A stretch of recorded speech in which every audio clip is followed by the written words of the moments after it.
Welcome all to the SnailTrail4x4 podcast. If you like going off-roading in Toyotas, wrenching on Toyotas, camping in Toyotas, and maybe even poking a little bit of fun at Toyotas, and of course, hearing about how fantastic rolling vehicles in Toyotas is, then this is the podcast for you. That's right, ladies and germs. My name is Tyler.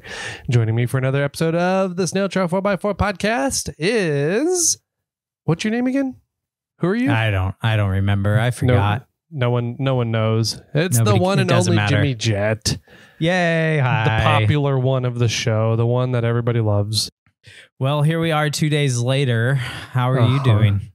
I love modern medicine. I will just put that out there right now. All it is just antibiotics. It's simple amoxicillin, which has been around for 50, 60 years, whatever it is.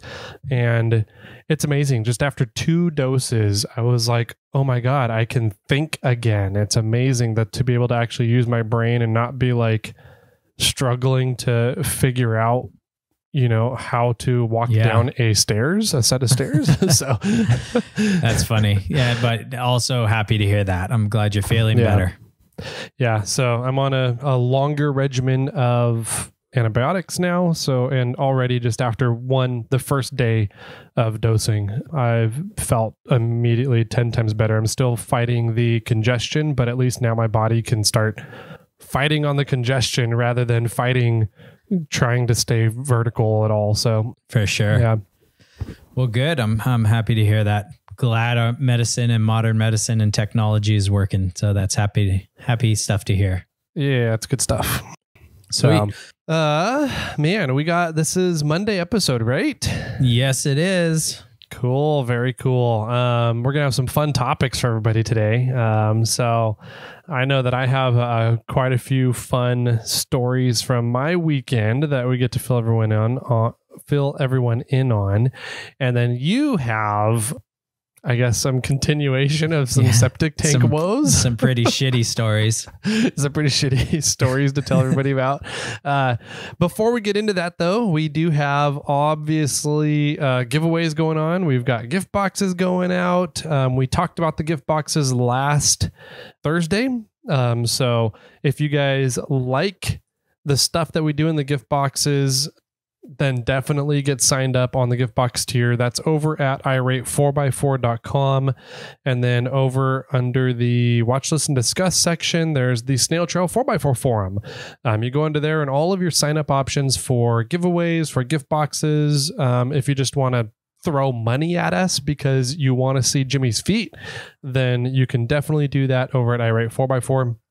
Pretty much just plan on having until October 30th to get signed up for the gift boxes because Austin likes to drink on Halloween, and as we all do, and therefore don't count on him being cognizant in order to remember to leave it open or close the gift box tier on October 31st. So just make sure you guys get signed up by October 30th. That way we can let Austin go and not remember October 31st come November 1st. So there's the gift boxes stuff. If you like the stuff in the gift box, all of it is available permanently over at moreflate.com. So just go to Moreflate. Under the top menu, there's the shop button that has a drop down. Under that is the fundraiser section of the website. So go over there and you can pick out your favorite trail round to get laser engraved or some trash bags. And then $20 from those goes towards a nonprofit organization of your choice. If you are a nonprofit organization listening to this, get in contact with me so that I can add you to the list for people to choose. That way you can start earning some funds off of these items as well if people choose you. That way you can reach out to your membership base and be like, hey, go get a trash bag from Moreflate. We get $20 from it. It's a something that I really want to... we have been making it a focus of Moreflate to give money back to nonprofit trail advocacy organizations. So the more that we can do that, the better things will be for the industry, in my opinion. So let me know if you're a 501c3, 501c4, 501c7 organization in the off-road industry, and we can get you added to that list. So there's that. Let's see. We have The giveaway for this month is 2 gift boxes. So we'll have 2 wieners up for everybody this month at the end of October. We'll pull those wieners. Jimmy will pull the wieners in November. So if only you guys could see the video right now, Jimmy.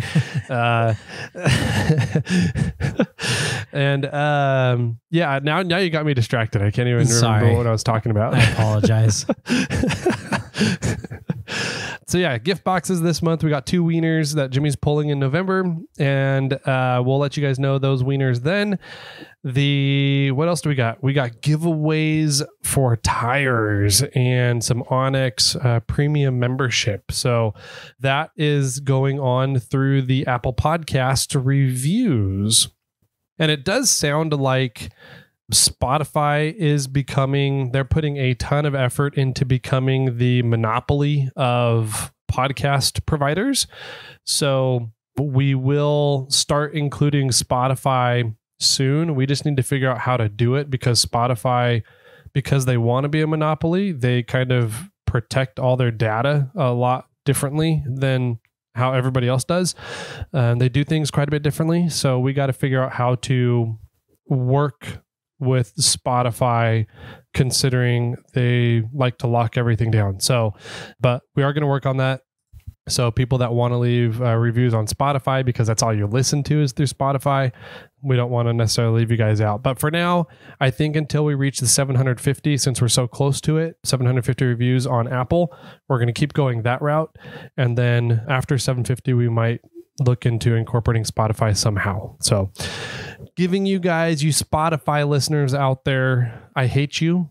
They do make it very easy to listen to Spotify, but they make it very difficult to work with Spotify. So yes, that's true. Yeah, it's just keep doing your thing, and we'll let you guys know when we can start figuring out how to work with Spotify better. The reviews, though, in the meantime, are over on Apple Podcasts, and just leave a review there. And once we reach 700 reviews, we have a nice swag pack to give away. We're coming up on that one here, I think, semi shortly. And in that swag pack is also going to be a 1-year membership for Onyx Off-Road Maps, which is an awesome piece of software. I was actually just using it yesterday to look up some things.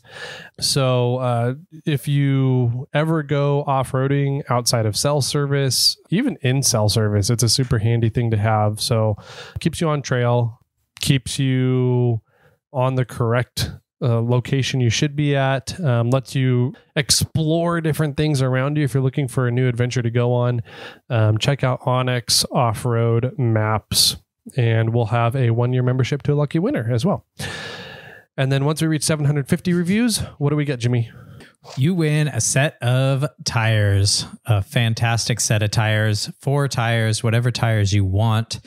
And they are pretty much almost any tire that Yokohama owns or manufactures, except for 20-inch rims. So you need a 20-inch rim, smaller than a 20-inch rim, and DOT approved tires, which is, like I said, pretty much everything they make.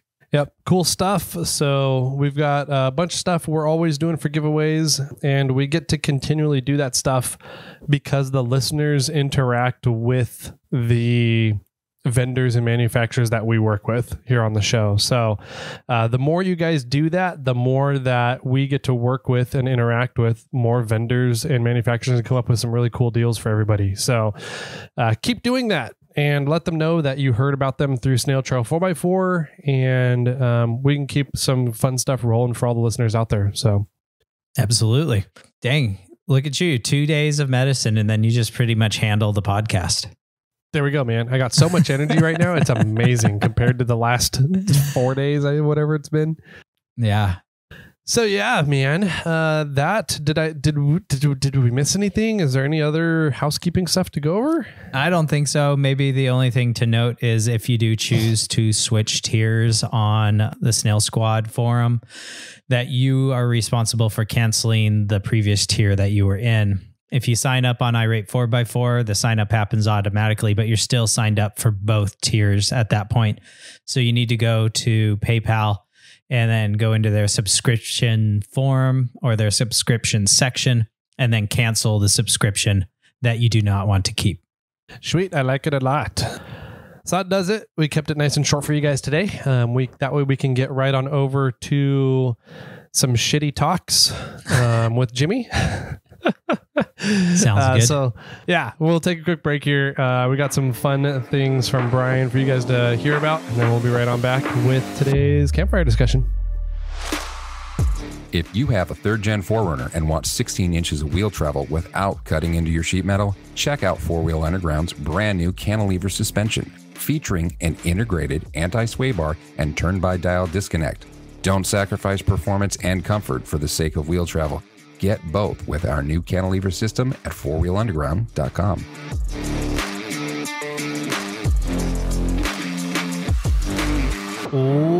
Welcome back, ladies and gentle ladies, to today's campfire discussion. Okay, Eeyore. Oh, man. No, today's going to be a fun one. I got to go do some wheeling, my first overnight camping wheeling trip by myself, unsupervised, since King of the Hammers this year. So it's been 8 months, 9 months. And then Jimmy has some fun updates for everybody on what's going on. He's shaking his head. They are not fun at all. Let's start with what you got going on, bud. What's happening over there? Why are you in a shitty situation again? Geez. Mine will be pretty quick. I forgot where we left off last time. I've said this story to so many different people. But mainly, this seems to be a snowball effect of just chaos happening. Yep. The moral of the story is don't wait 30 years to have your septic tank cleaned out, I think. Yeah, I don't remember exactly where we last ended this story, but I'll sort of just summarize everything that's been going on. So we originally had a backup in the house, and the mini assistant took a shower, and then a whole bunch of water ended up on our first floor, which was really like the lowest point of where the water could come back out was the downstairs toilet. Mm-hmm. So it overflowed the bowl in the downstairs toilet, flooded the downstairs floor, and a whole bunch of water came out. And then, so I called a septic tank person, and they came out and cleaned the tank and cut a bunch of roots kind of in the inlet from the house to the tank. And then all these roots came sliding out of the pipe that was going from the house to the tank. And then you could literally audibly hear the entire house drain. So, and just, it was crazy. So at that point, we had the entire tank drained and cleaned out. And he said we had the largest root ball in the tank that he's ever seen. And we couldn't, I didn't know this at the time, but I mean, I've learned so much about septic tank now. There are 2 lids on a tank, and one's for like the solids side and the other one's for like the liquids side. And we couldn't open the liquid side of the tank. So like the lid, we couldn't get it off. I think that's kind of where I left it last time. So since then, I've now gotten the lid off. I used the cherry picker that Tyler suggested. So thank you very much for that. Yes. And it scared the shit out of me when it broke loose. Oh gosh. It was loud. I used a strap, tree saver strap, to go down to the rebar that was the handle of the lid. And so that was sort of stretched out. And then as the lid let go, it just, flew up in the air and it made this loud bang. And man, I jumped backwards like 3 feet, and yeah, it was crazy. Anyways, the water was down a ways because we just had the tank drained and was able to get access there. So because we had the largest root ball that the guy's ever seen, he said we need to get it removed, and that company doesn't remove the shit out of the tank.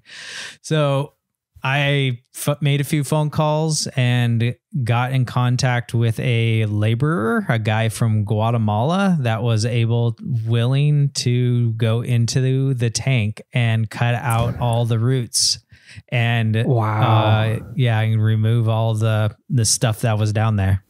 Jeez. So we scheduled to have the septic tank guys come back again, drain the tanks, because now we were able to get into the second tank. And so he came back, drained the tanks that afternoon, or an hour later, the Guatemalan guy showed up and he brought a friend with him, another guy from Guatemala. And when the guy was draining the tanks, he was draining the liquid side of the tank. And we found out that the T, there's a pipe called the T, and it's connected to the wall. So when all the liquids, or whenever anything comes into the tank from the house, it goes down the pipe and then it falls into the T, and then it goes down into the tank from there. And it's the same effect as on the way out. So there's this T to take all the water out into our leach lines. Okay. From there, so the T was broken on the liquid side of the tank. So the benefit of the T, let me back up a hair, is that the pipe that lets the liquids go into the leach lines is further down than the stuff floating on the top. So if it seems like, from my understanding of septic tanks now, there's your shit either floats or your shit either sinks. And then there's liquid between those things. Okay. Whether it's, pee or stuff from your sink or shower or toilet or a dish or your laundry machine, all the liquids kind of in the middle. Yeah. So the T is capturing the liquid, and then it's letting the liquid go out to the leach lines. Well, we didn't have a T, so we scheduled the company to come back and replace the T. At that point, I said, well, I'll just put risers on my septic tank so it'll be easy to find in the future. And I found a hole in the side of my septic tank, so I wanted them to come back and patch that. Mm-hmm. So we scheduled that for a few days later. But during that day, the Guatemalans showed up, and one guy jumped into the tank. He literally put on 2 huge trash bags. He cut a hole in it. He cut holes for his arms. He put a big trash bag around his waist, jumped into the tank and had a mask on and filled a 5-gallon bucket and passed it up. And then the other Guatemalan grabbed it and threw it into a wheelbarrow. And I said, well, once, because it's all roots, just throw it on the burn pile and it'll dry out here in a little bit, and then we'll burn it and it'll get rid of it. Well, it wasn't just all roots, but it wasn't exactly fecal matter either. It was extremely decomposed crud that from 30 years, from 30 some odd years. Wow. Exactly. That resembled mud. I mean, a very thick mud. It was literally very heavy compost, right? And at this point, it's just everything that's kind of dead and gone out of it. And it's just sort of dirt in a way at this time. So I told him not to throw it on the burn pile anymore. I said, just wheel it to the corner of our property and just make a pile of it there, and I'm going to bury it. And so that's kind of where that is now. And it's interesting because it doesn't even smell. It's just like dirt. It's drying up. It's probably as hard as a cow patty or something now. Yeah, it kind of is. And I almost am tempted to spread it around the yard a little bit in non-important areas. I'm not going to put it in the garden or anywhere that, we travel that often, but I might lay it around some oak trees that are in the yard, or, just, I don't know, maybe compost them a little bit. Yeah. I haven't decided about that. If anybody has any objections to that, please let me know. 'Cause at this point in time, I don't think it's all that bad. Anyways, the guy got in there. He cleaned out the entire tank. He jumped in the other side, the liquid side. It wasn't very bad. So he cleaned that out. He pulled the broken T that was on the ground. He pulled that out. So that was great. The septic guy said I needed to to replace the T, I had to dig out the line a little ways. So actually, I felt bad for the. So get this. So the Guatemalan told me that he would charge me $25 an hour. It took him 3 hours to get it done. 2 people, 3 hours to clean out the entire tank. So no, it's that $75 each. So $150. I felt really bad about. I was like, for $150, you jumped in my septic tank. I was like, that's shitty. I was expecting, at least in my head, like if I was going to hire a company, it would be a minimum of $500. So I doubled that, and I gave him $300 to jump in my septic tank. And then I asked him if he wanted to come back the next day and dig out that line for me, because I was just like, I could do it, but for $25 an hour, I could do other things. Yeah. So it took him a lot better than, what was it, $150 an hour that the septic tank company was going to charge you to dig out the tank? Jeez. Yeah, $150 an hour for the septic tank company to dig, or $25 an hour for this guy. Yeah. And they said that if they had to come out and undig the line, they were going to bring a tractor, and it was going to be about $700. Ooh, so the guy dug for 3 hours, I think it was. So, and I gave him I just had some 20s, so I gave him $80, and that saved me a few $100s right there in time and effort and money, and not having the guy bring out the tractor. Yeah. So since then, the guy came out. The guy came out. I'll go that way. He replaced the T. He also replaced the line a little ways. I might need to back up on that for a second. He put the risers in so that when we backfill the entire tank, it'll just be this like almost sewer drain looking thing, but it's green that's on the same level as my ground. So it'll be easy to find in the future. And he plugged the hole that was in the side of the tank. While the Guatemalan guy, his name was Francisco, by the way. So while Francisco was digging the pipe out, he went like 4 feet back, and we actually found the distribution box for the leach lines. Oh. So when I was talking to the septic company, they said, well, just dig the distribution box out, and so we can get a better, and then we'll just replace the whole line from the tank to the distribution box. And I said, cool, let's do that. So I dug the distribution box out, and that thing was packed full of roots. It was so bad. And so when the guy came out to replace the line, they were supposed to come out on a Wednesday, and they called me to come out on Tuesday. So I didn't have time to remove any of the roots for the guy. So he did it, and so he could get down to the pipe.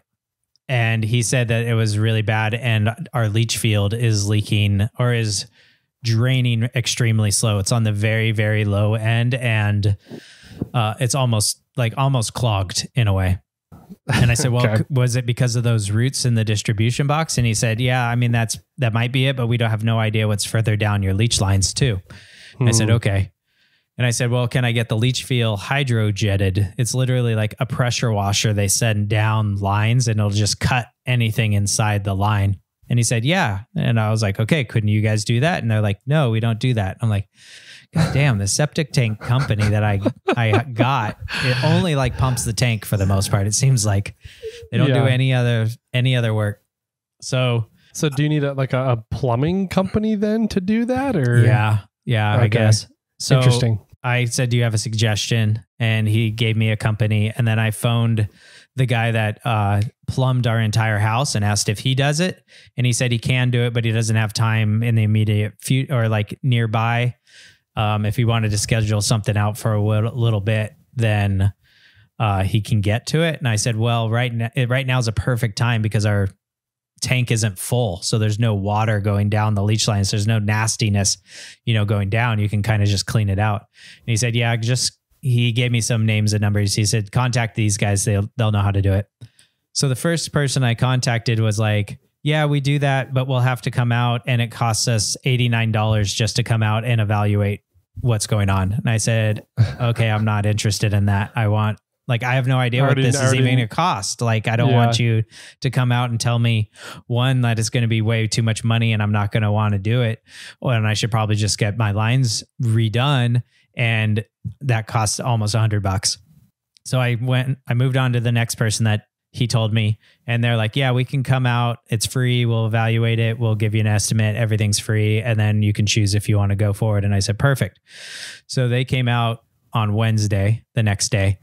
And then I tried to call the company that the septic company told me, and I left them a voicemail, never heard back from them. Okay. So the second company that came out showed up and walked back, and they're like, immediately we're like, yeah, we can't do this. And I'm like, what? And he's like, not? Yeah, we only hydrojet from the tank to the distribution box. We don't do leach lines.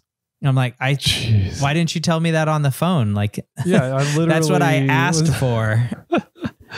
So, but they did. And so those guys, they were really nice. And they're like, sorry, there must have been a miscommunication or something happened. But yeah, we don't do the leach lines. He said the leach lines are really old and they're probably really brittle. Plus they have holes in them to let the liquid out. And he said the PSI out of the water of the hydrojet of the pressure washer will just take advantage of the holes that are in the line and just break the pipe. Yeah. And so he doesn't suggest that you do it. He's like, if you're going to need to water jet the leach lines, you might as well just redo the entire system.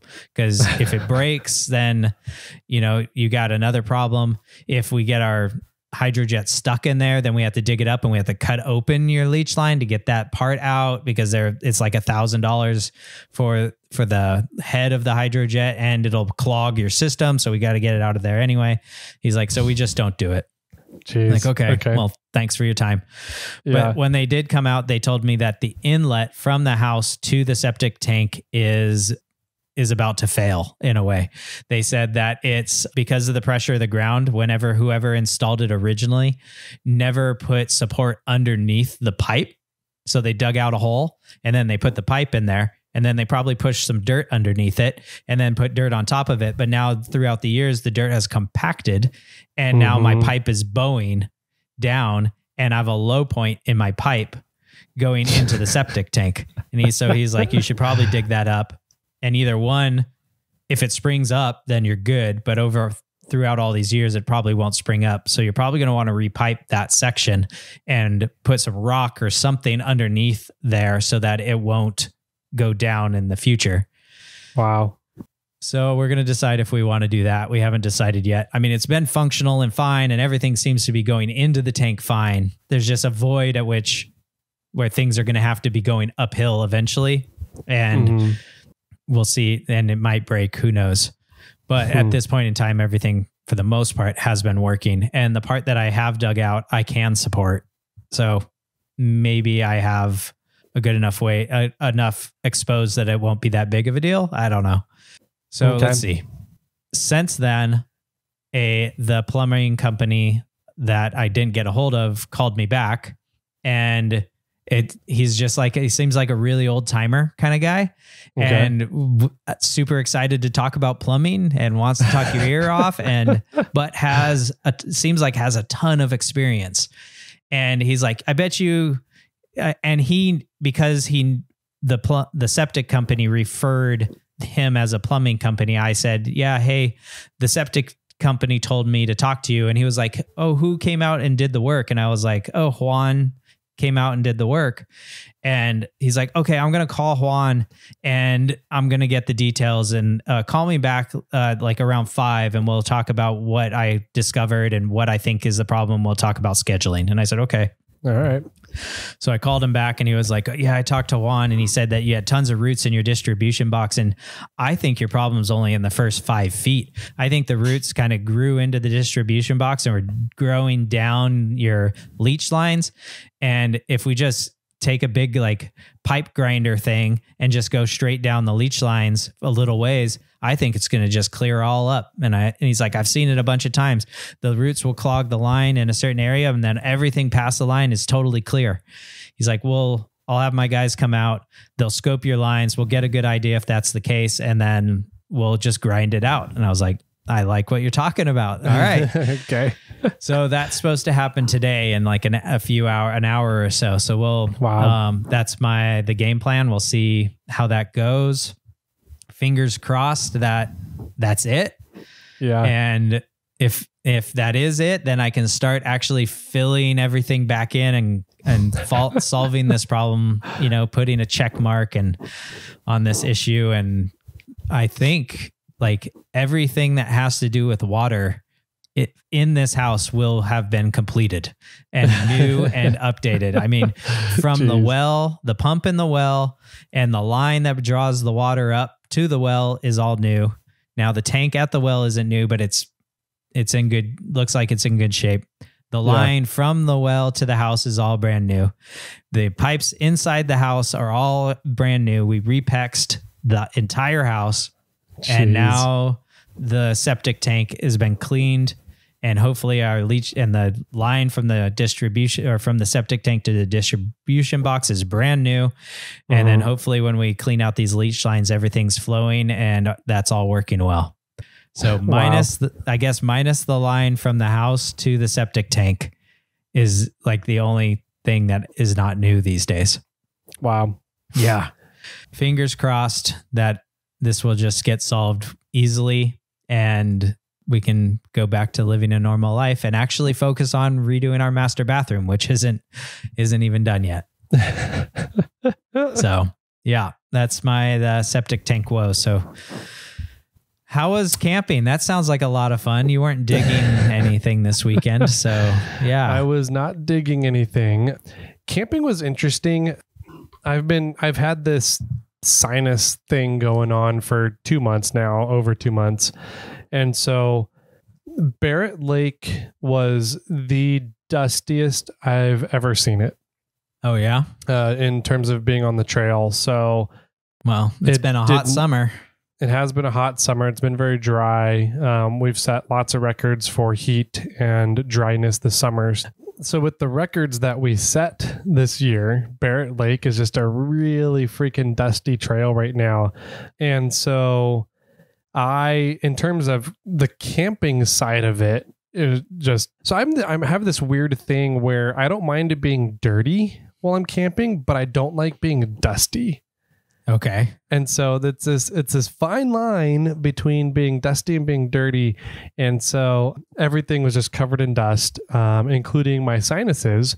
So like when we arrived, it was a group of people that was essentially the Wheeling Wine and Whiskey entourage, and then me and Hussman, right? Okay, sure. And so when we got to the lake, everybody went and did a Wheeling Wine and Whiskey Trail Hero recap episode. And they ended up recording for 3-4 hours, something like that. Holy crap. With a group of 10, 12 people that was sitting around recording. And me and Hussman were like, well, we didn't go to Trail Hero. We didn't have anything to do with this. So we set up our camp and took a nap. And both of us were just sitting there snoring, which neither of us normally snore. Because of dust in our sinuses and everything. So anyways, super dusty, which comes back to, I think, why I got all of a sudden just crazy sick on Monday, Tuesday. So, but overall, it was a really fun trip. We had, let's see, who all was there? It was me and Hussman in Kermit. It was Tom Rosa came out with his CJ on Toyota axles, CJ5 Toyota axles. We had Samurai James and Rhonda came out in the buggy. We had Jason Green from Wheeling Wine and Whiskey in his buggy. We had Pete. Pete came out in his side-by-side. Big Pete. Okay. Big Pete. We had JL Rodney came out in the JL. 1, 2, 3, 4, 5. I feel like there was one more that I'm missing. Maybe that's it though. But, we had 5 or 6. I thought we had 6 rigs. I'll remember it later in the show. But anyways, so a bunch of people came in for just a day trip, and then 3 rigs stayed for the overnight trip. So me and Hussman, Tom Rosa, and Rodney all stayed for the overnight. Everybody else just came in for a day trip, in and out. So the big I don't want to say the hang up in the group, but the slow mover of the group was going to be Rodney, because he's just on a JL. It's a really low chassis, right? It doesn't, you don't have a ton of ground clearance in JLs, no matter how big of tires you put on them. So I want to say he has 37s on the JL. Yeah. It's a 4-door JL, but he still got high centered and got hung up quite a bit on the trail. But coming through Gatekeeper was very entertaining. What happened? So we were trying to get on the trail relatively quickly, because as we were getting off the trailers, there was a group of like 15 Toyotas that showed up at the kind of trailer parking area. And so we were like, let's get going and see if we can get on the trail before all of them. And so we got on the trail, and coming through Gatekeeper, all the buggies did great. Tom Rosa, being on his CJ5 with Toyota axles, and Tom being Tom, decided to lay over his CJ5 in Gatekeeper. Yeah. So I was wondering who that was. I saw your Instagram reel about that. Yeah. And once you were going through who was there, I was like, I know who was on its side. I know which vehicle needed a nap. We know which candidate it is. Yep.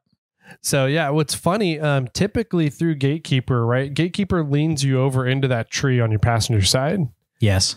Tom got so far over driver uphill on the uphill side that he lopped his CJ5 over without touching the tree. Yeah. So I was wondering about that. So he was so high, he was so far driver that when he flopped on the passenger side, like he didn't even touch the tree. Yep. Wow. Yep. And so CJ5s, they're so narrow that they can almost go through Gatekeeper without really even getting up on that uphill side that much. But he decided to go high driver and flop the rig over. So his wife Karen was there with us, and apparently she's used to these shenanigans, so she took it like a champ and climbed out of the rig and had a great time with it all, just like Tom does. And I was working on getting my way through the gate, because I kind of get wedged in the gate when I go through. So I was focusing on getting my angle just right, getting through the gate, and all of a sudden I hear over the radio, oh my God, Tom's on his side already. Oh man. So I look up and I'm like, God, that Tom's on his side, 100 feet in front of me. So we all got out, winched him back over, and continued on our way. The only other person that had any issues coming through Gatekeeper was Rodney, just because if you're not super wide and you don't have a ton of ground clearance, Gatekeeper can be pretty difficult. Yeah. And so it's just tight. You can't go super high up on driver's side, which means you end up getting pushed over into the tree. And that's pretty much exactly what ended up happening with Rodney. He got pushed over into the tree, and we thought he was going to lose one of his freedom panels, which are the top removable panels on the JL. So you can be topless. Yeah. The hard top panels. We thought he was going to lose one of them as he was leaned up into the tree, but we eked it out by getting him through there without losing the panel. So that was nice. What did you guys stand next to the tree and push him away as best you can? Nope. We just backed him up and had him go out ever so slightly, and we kind of scraped the tree with his freedom panel on the second panel. So it was like getting caught at the seam between the front panel and the second panel. We were afraid that it was going to grab that seam of the second panel and just peel it out backwards, but it ended up not grabbing the seam and kind of slid through instead, which was nice. Cool. But we got everybody through Gatekeeper. Those were the only two hangups, but definitely entertaining because all the Toyotas showed up just as Rodney or Tom had rolled over and flopped over in Gatekeeper. So a bunch of them came up to watch the shenanigans and watch us recover Tom and get him back up and moving. So yeah. So how did you do that? From what I saw on the Instagram reel, it seemed, was it James and Rhonda's buggy that was right behind him? Yep. James and Rhonda were right behind him. So we just put a tree saver on an uphill tree, snatch blocked off of it, and James and Rhonda winched him back over. And then you went to his rock sliders? His roll cage. Okay. Yep. So pulled him back over from his roll cage, held him there, stabilized him, and then slowly let the winch out while he moved forward through the obstacle. Got it. Cool. Yeah. And not too difficult. Yeah, not too bad. I've been on Barrett Lake a lot, and I've actually never been on Barrett Lake with a vehicle rollover. Yeah. Okay. And there was 2 that happened on this trip. So, oh man. Okay. we'll get to the second one towards the end of the story. Perfect. Anyways, we got everyone through Gatekeeper. Apparently, there was a bunch of people in the Toyota group that were listeners of the podcast. Oh, sweet. And so it was fun kind of meeting those guys. I believe Chris was the guy that kind of hung out the most. So shout out to Chris. They had some pretty cool rigs, exo cages, dual case, some pretty nicely built rigs. There was a first gen Tacoma there that was really nice that I thought you would get a kick out of. I'm sure. But they had some great rigs set up for the trail. And then also in the trail coming in were the Pacific Mountain Cruisers, PMC, I believe they're called, Toyota Land Cruiser Association Club. And so some of them were coming in as well to meet some of the guys that were already in at the lake. Wow. So, okay. Semi-busy weekend. Semi-busy. It was 3 groups, but 3 good-sized groups, which ended up working out perfectly because we kind of all grabbed the 3 different sections of camping at the lake. So it worked out really well. So there was already Land Cruisers out there. Where were they parked? They were on the right side. So over by the on dam. The right near the dam. Yep. And then we grabbed the center area, and then the other group of Toyotas grabbed the far left area. Yep. Kind of around the lake in a way. Mm-hmm. Yeah. Perfect. Okay. All right. Backing up. Yeah, I mean, no other interesting things really happened other than Rodney getting high centered quite a few times. Did Rodney do the buggy line? No, he did not. So I didn't even do the buggy line. I went around. I was having some weird electrical issues coming in where it felt like my alternator was either struggling or just wasn't putting out the correct amount of voltage. And so I kept checking the voltage. I have an in-cab way to do that. So as I'm driving, so I kept checking the voltage, and it was barely putting out like 13.2 volts to the system. And I was like, something's not right, but it was enough to keep the battery charged and keep the system running. So we just kind of went with it. But that'll come back to haunt us later. So the other than that, just getting Rodney through the trail. It was Tom's first time on Barrett Lake. Oh wow! Okay, and Rodney's first time on Barrett Lake. Wow! All right. So we had 2 virgin breakers, cherry poppers for Barrett, which was a lot of fun having them out there and get to experience the trail, and then experience the lake at the end, which is really the awesome thing about Barrett Lake. Yeah, I saw Tom posted a photo and his the glow on the hillside, and he was like, "If you know, you know." And I was like, "I know." Mm-hmm. Yeah, it's such a cool sunset evening magic trick that happens at Barrett every single night. So, yeah, no other real carnage, no drama, just a little slow going just to get Rodney through. But it just goes to show you, Barrett Lake it's only 6.5 mile trail in and out. Not super difficult by in terms of like difficulty of like when you look at the Rubicon or Fordyce or anything.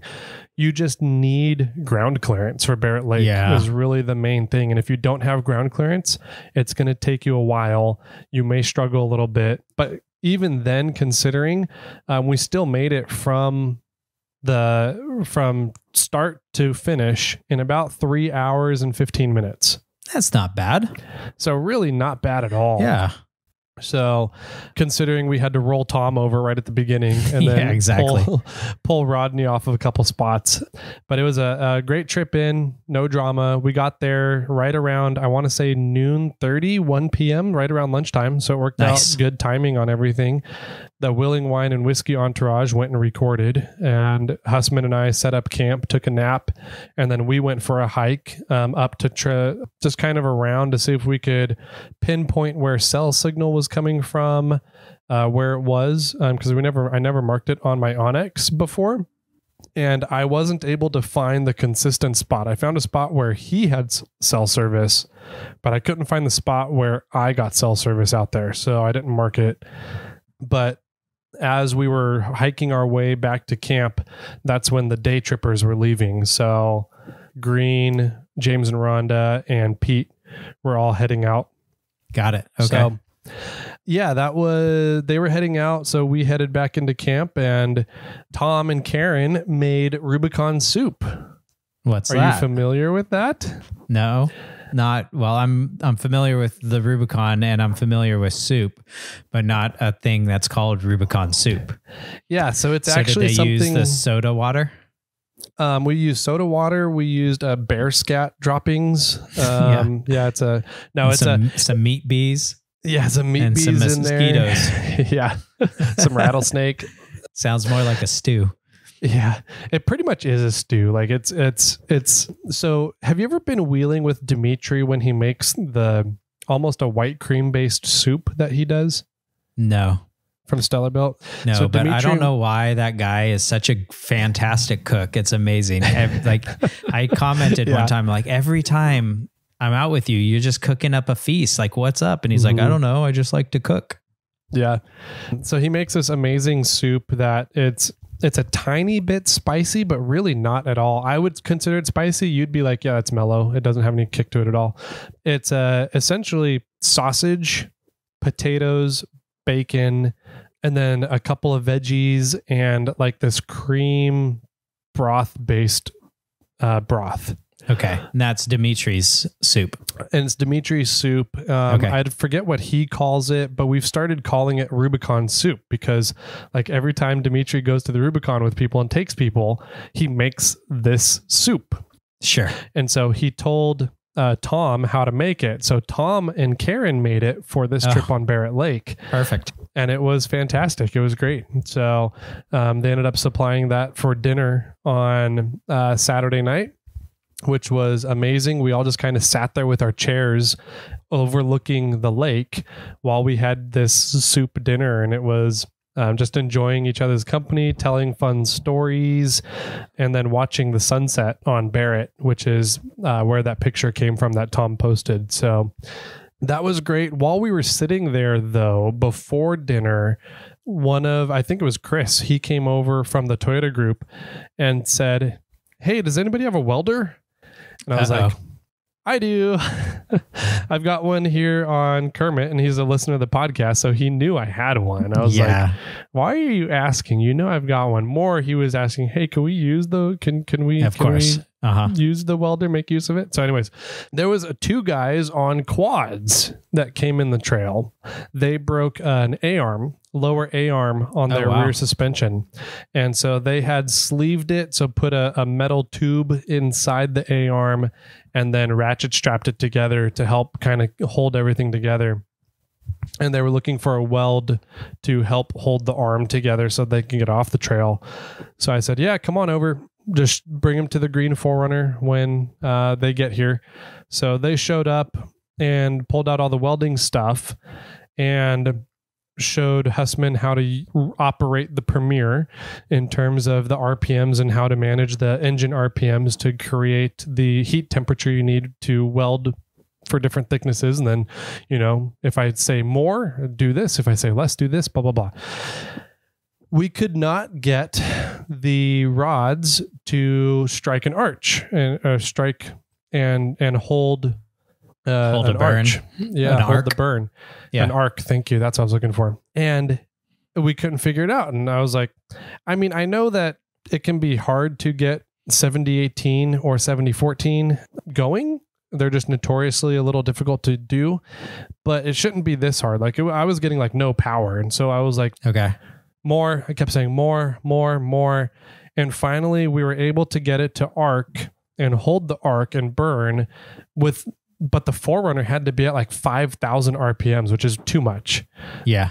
It should be just fine around 2,500 to maybe 3,000 RPMs at the most for welding. And so I got some welds in to help hold his A-arm together. And then the 4Runner started sputtering like it was not happy. So I crawled out from under the quad and killed the welder and pulled the RPMs down and let the Forerunner just kind of recover.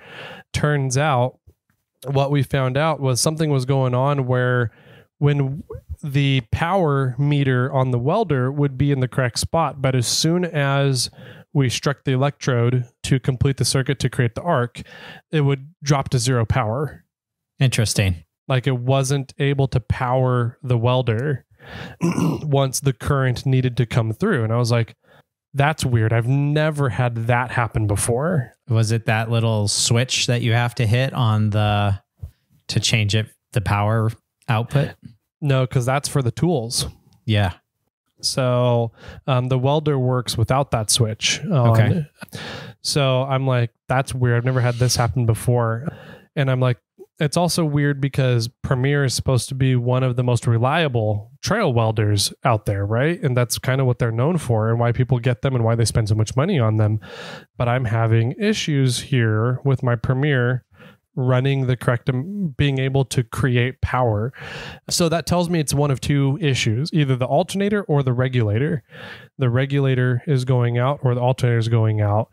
And I've heard that the only issue you could have with Premier systems is that regulator going out. So I carry a spare regulator with me. Okay. So we swapped that out, which was a little bit of a trick to do. The regulator itself has a plug on it with all the power wires to run everything. That's easy, comes right out. But the ground wire for the regulator goes down into the back of the regulator, and it's a hex head bolt with no space around it to put a socket on it. Awesome. So we're kind of. So what's on the other end? What do you mean? What I mean, it's a bolt. So is there a nut on the other side if the hex head's on? No, it goes into a threaded insert on the regulator body. How did they put it in?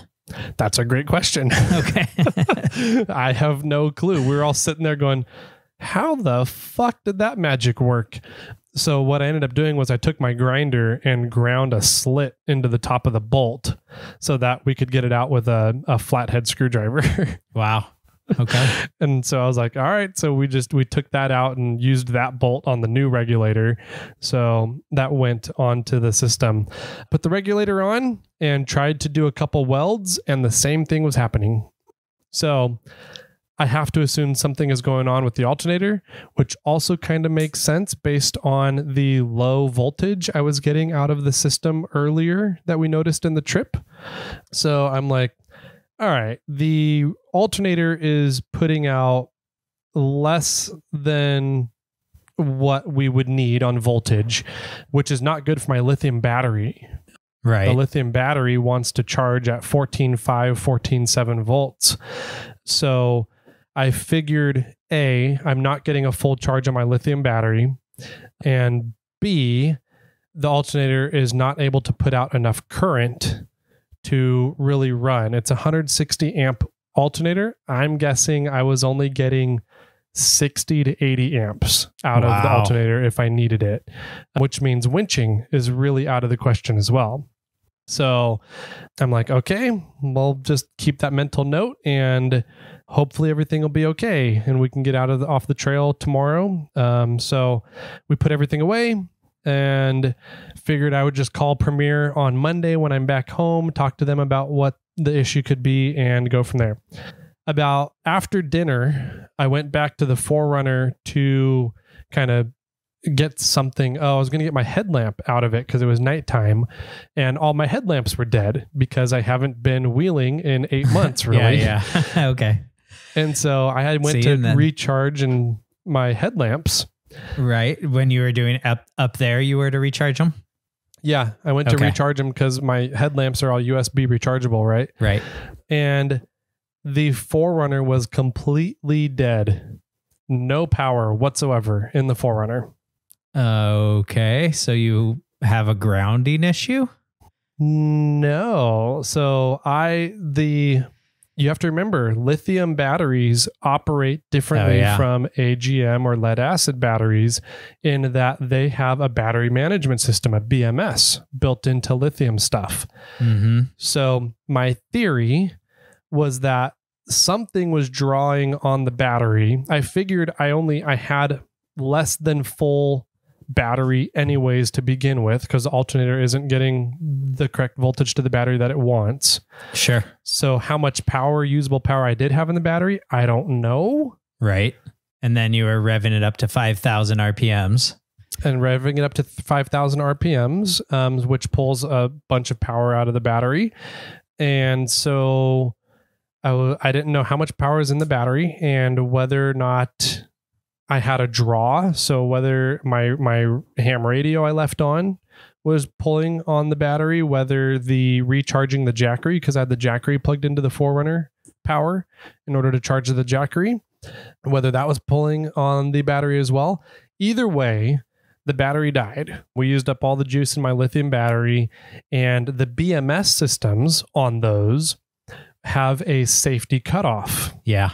Yep. So in order to protect the lithium cells, it will shut off discharging of the battery, and it will not turn back on unless you get 14 volts to it. Interesting. Yeah. And so it's a safety feature of this particular Dakota lithium battery management system, the BMS in their batteries. So which means we had to hook up my battery to another vehicle with the alternator running in order to turn on the battery again. Right. So we ended up doing that and got it hooked up to Tom's battery and his system, turned on my battery, and then took my battery back to my vehicle and started the Forerunner. So it started the Forerunner, had enough juice in there to start the Forerunner. It's not like we charged the battery at all. We just turned on the battery, right? We just turned it on. It was able to start the Forerunner, and I let the Forerunner run for about half an hour. Okay. Thinking the alternator is not getting to the optimum charge voltage, but it should be able to get something in there to charge the battery somewhat. Yeah. Right. You get it up to, 12, 20%, 30%, something like that. Oh, yeah. So we did that. And when I went to bed, the Forerunner had power. When I went to sleep, when I woke up in the morning, no power. Forerunner's dead. The battery turned off. So I'm like, all right, so there's something else drawing on the Forerunner. There's something else that is pulling power off of my battery in the Forerunner, but I couldn't figure out what it was. I was like, I turned off the ham radio. I unplugged the Jackery. It's your freaking back window module problem. Right. Maybe again, coming back up at that specific time. I don't know. I think I figured out what the problem is, and which I don't think was an actual one of the accessories or any system of the Forerunner malfunctioning. I'm testing the problem right now. I need to go out this afternoon and check and see if my theory is correct, but we'll get to that in a little bit. Okay. So anyways, Forerunner's dead. So we pulled the battery, the lithium battery back out of the Forerunner, took it over because Rodney had his Jeep running, and Tom's Jeep, if it runs for 20 minutes, it starts fouling plugs.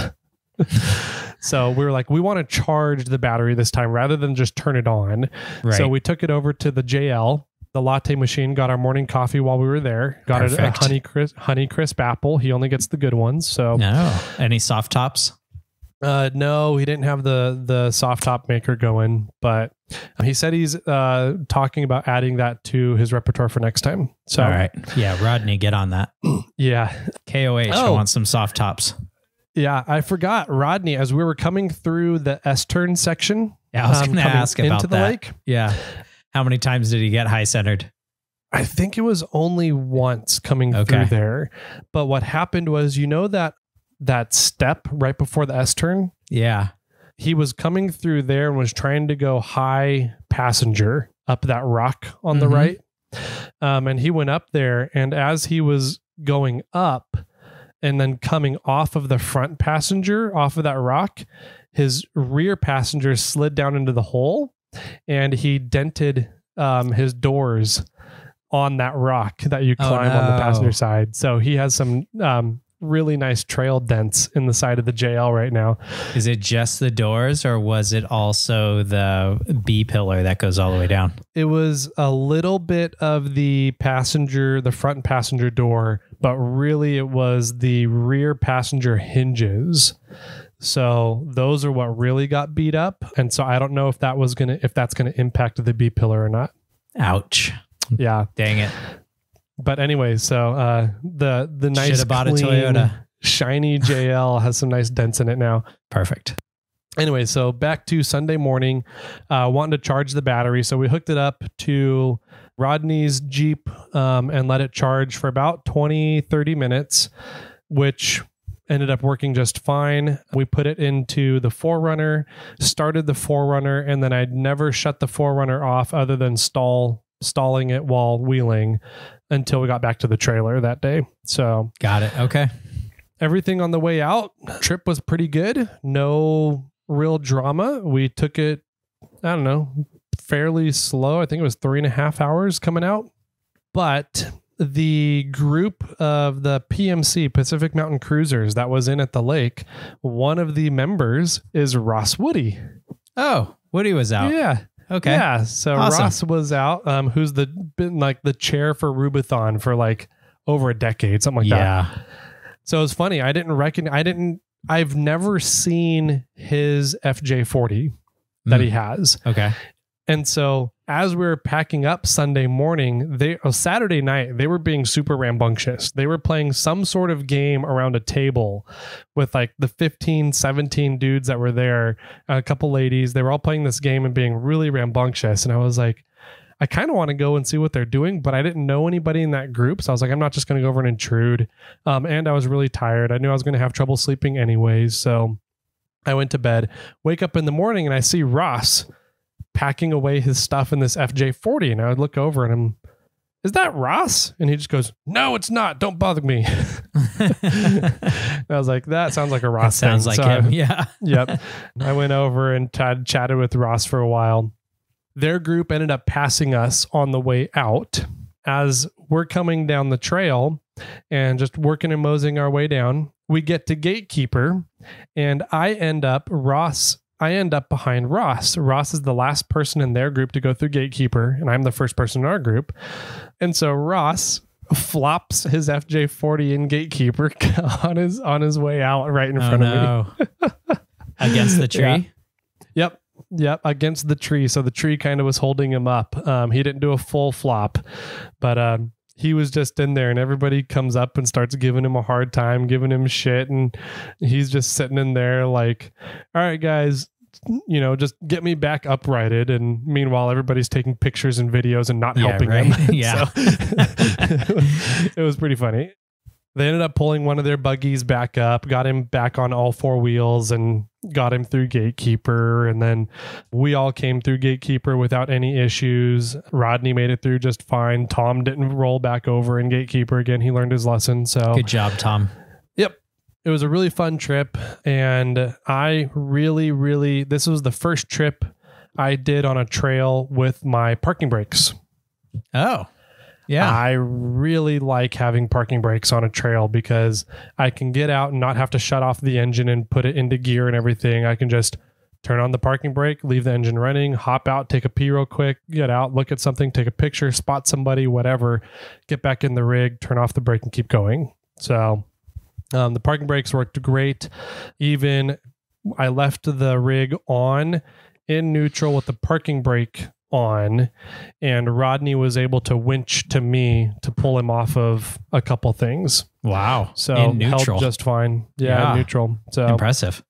I will say my idea and thought of putting one of those brakes on each corner and wiring them separately to try and use them as cutting brakes, as dig brakes, whatever, I don't think would work.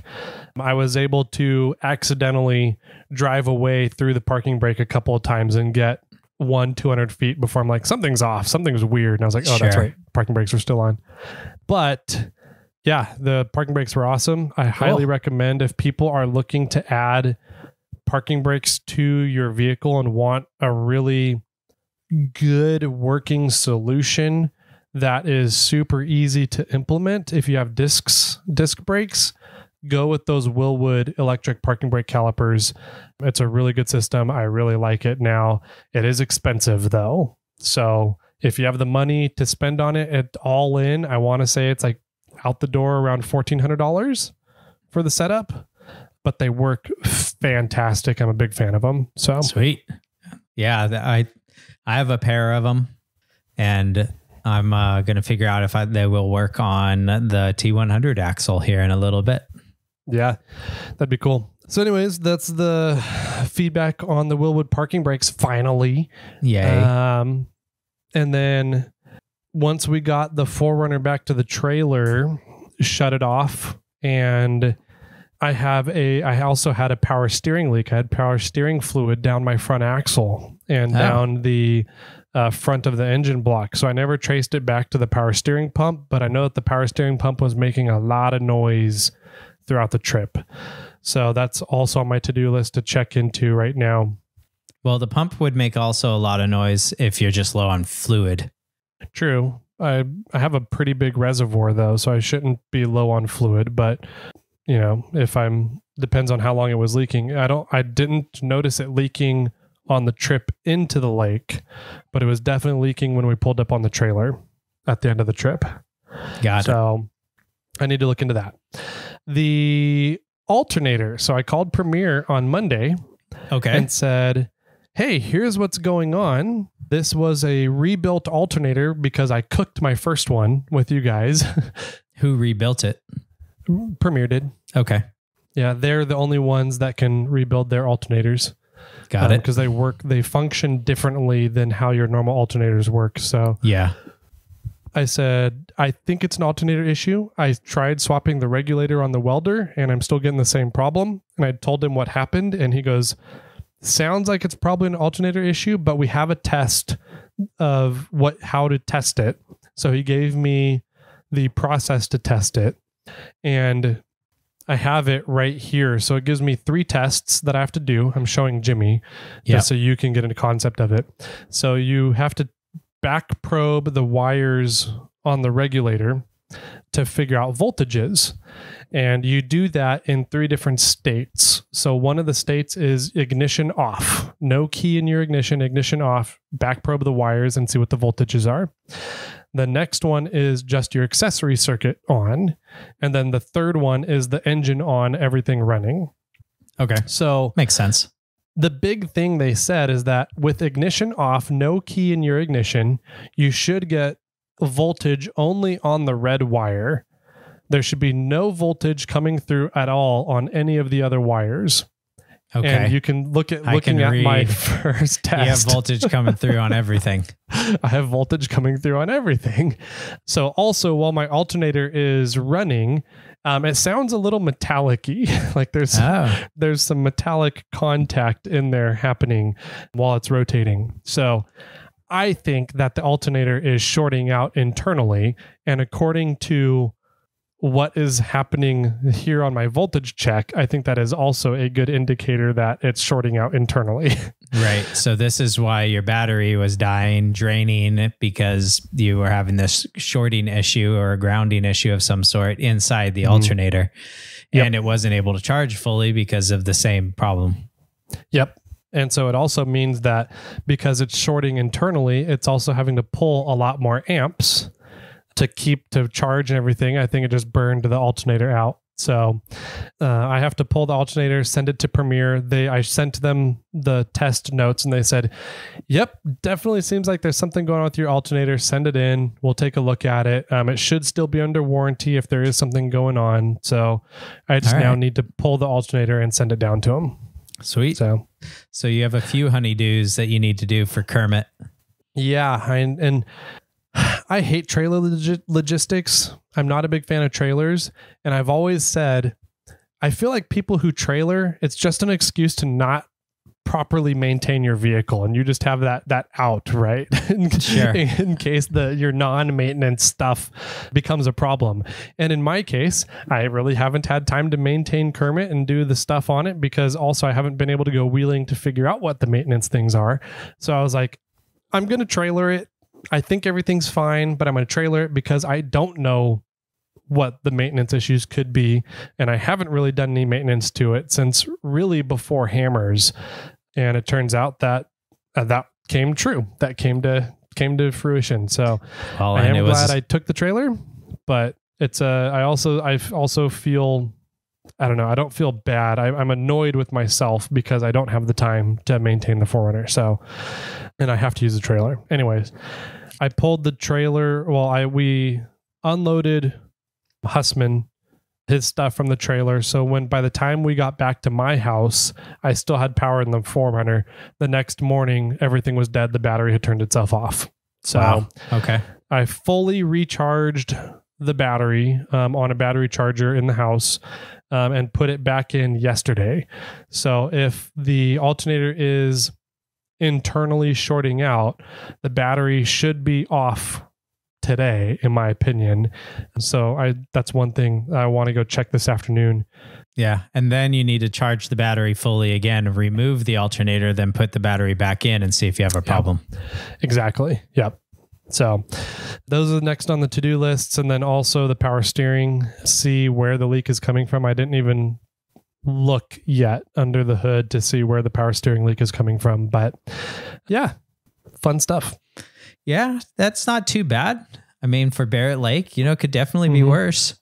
It could be worse. That trail, if you're not careful and are not familiar with it, it can definitely do some damage to vehicles pretty quickly when you're not paying attention. So Rodney. Yeah. No, I've done that exact same thing that Rodney did, but I think it hit my rock sliders or something because I tried to drive up that passenger line and hold the passenger line. And when you just start turning because the trail goes driver at that, once you get up to the top, that passenger tire slides off that rock. Mm-hmm. Yep. Because it definitely looks like an easier line, but you just have to continue going until your tire gets up or else, you have that problem. Yep. So anyways, it was a really good trip. I'm really glad I got out there, even though being out there in the dust kicked my ass for a couple days. Yeah. You got some nature therapy, but then it ended up biting you in the rear end. Yeah. And I was really annoyed too, because I haven't been on trips at all, overnight and camping trips or anything. I forgot a bunch of stuff. Like I forgot the Devos light for an area light. My headlamps weren't charged. And then the 4Runner died, so I couldn't charge the headlamps. I didn't have baby wipes, so I was dusty the whole time, which really annoyed the crap out of me. So there was just little things that typically I have on every trip and I didn't have. And it was cold at night too. It got down into the 30s, low 30s at night. So I didn't have my sleeping beanie. Typically I have a beanie to keep my head covered. I didn't have that either. So just the little things that I'm like, usually I love camping because I do it so much that this is just all automatic stuff that I have and I didn't have. And it was really annoying. And I was frustrated at myself for not having it. But I was like, I haven't been camping for almost a year. I can't be that pissed off at myself. So sure. Yeah. Well, at least you got out camping and you got to cuddle with Hussman to keep you warm. So I did. That's always a win. He was Little Spoon this time. So oh, wow. I didn't know you guys traded off. We do. I'm a little taller, so it makes me being Little Spoon a little difficult. But we both made comments that you are a much nicer Little Spoon because of just how much shorter you are. So, for some reason, I believe you. I believe that conversation happened. That conversation definitely happened. That's funny. So, yeah, fun trip. It was a good time. I'm looking forward to snow season. I really, really want to get the tracks on the 4Runner, which my tracks are still up for sale. If anybody wants some tracks for snow season, I'd really love to get some of the mountain tracks from Ruby Tracks, but I need to sell mine first in order to do that. So, but I am looking forward to snow season. I really want to do a snow camping trip, preferably with Reed, since it won't be a whole lot of bouncing around. It's just going to be cold weather that we got to prep him for, which I'm excited to bundle him up like a little snow baby. I'm looking forward to some winter wheeling, but I think non-winter wheeling is going to be done for me for this year. I might do one more day trip, but otherwise I think the next move is putting the tracks back on the 4Runner. So Yeah. Well, that's exciting news. yeah. If you have any other questions for Tyler and his trip or me and my septic tank, you can always find us on Instagram. Tyler's over at 4x4 Toyota Tyler. I'm over at SnailTrail4x4. You can phone in and ask us the questions verbally on our new favorite segment that we weren't able to get to last week because of technology, which is weird. Snail mail. So you can phone in at 916-345-4744. And you can always email us, Jimmy or Tyler, at SnailTrail4x4.com. Sweet. I like it. I like it a lot.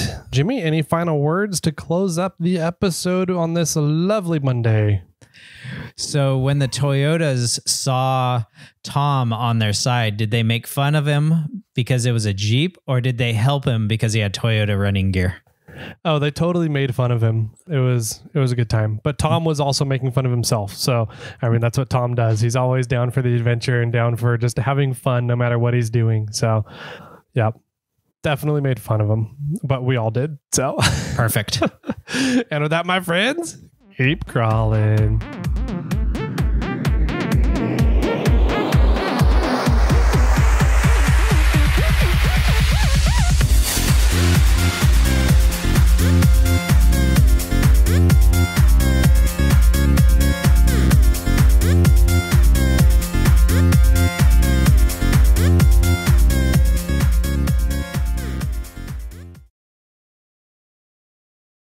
I got one for you.